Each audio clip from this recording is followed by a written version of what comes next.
Everyone, let's talk about sex. I'm Dr. Laura, Associate Professor for the Clinical PsyD program at the Chicago School of Los Angeles. Today, we're going to get to know the vulva. There's many things that people know about body parts and genitalia, but I wanted to talk about a few fun facts about the vulva today. And the first thing to mention is that a lot of people confuse the vagina and the vulva. Vagina is really just the opening to the vagina and the little hole in the canal inside. But when you're looking at a female's external genitalia, you're really looking at the vulva. So the vulva is pretty much all the stuff that you can see. It includes the clitoris, it includes the mons pubis, the labia majora, labia minora, all that stuff that you see is part of the vulva.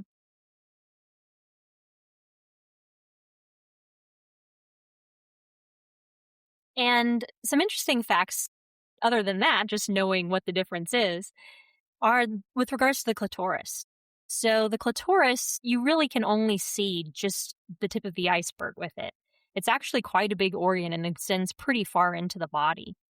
And what you see is just a little bit of it. The clitoris actually has more nerve endings than the penis does.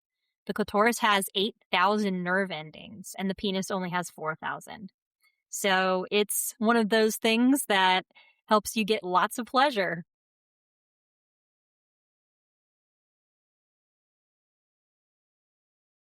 Another fun fact is vaginas have something in common with sharks. There is a compound called squalene that is produced by the vagina, and it's actually part of the lubricant that is used to help get wet and arouse. And squalene is actually found in sharks' liver. It's interesting because in order to swim, sharks have to, of course, float.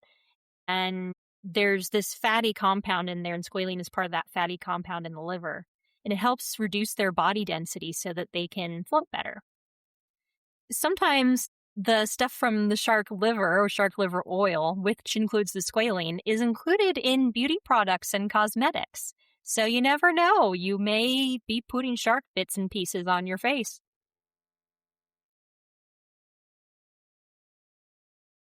Another fun fact is with regards to labia. Some people are concerned, are my labia too big? Are they too asymmetrical? Are they weirdly colored? Labia can be different colors. Sometimes they can be pinkish, sometimes more purplish, even reddish. Not just normally, but also when aroused, usually they can get darker. And different sizes, it's perfectly normal if you have bigger size labia. Sometimes people are worried about that. That's normal. Even asymmetrical, that is perfectly normal as well.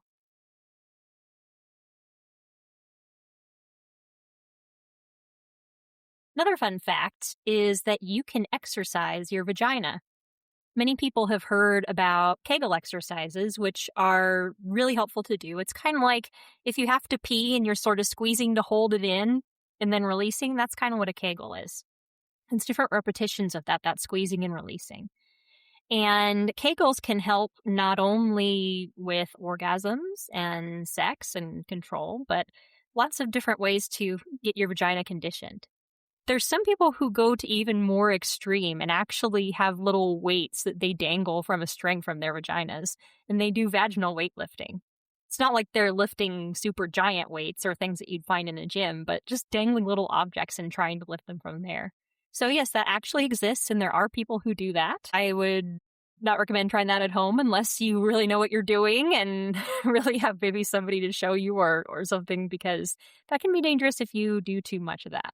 But that is actually a thing, and there are people who work out their vaginas. All right, that's it for today. Once again, I'm Dr. Laura Prescott, Associate Professor for the Clinical PsyD program of the Chicago School of Los Angeles. Thanks for tuning in.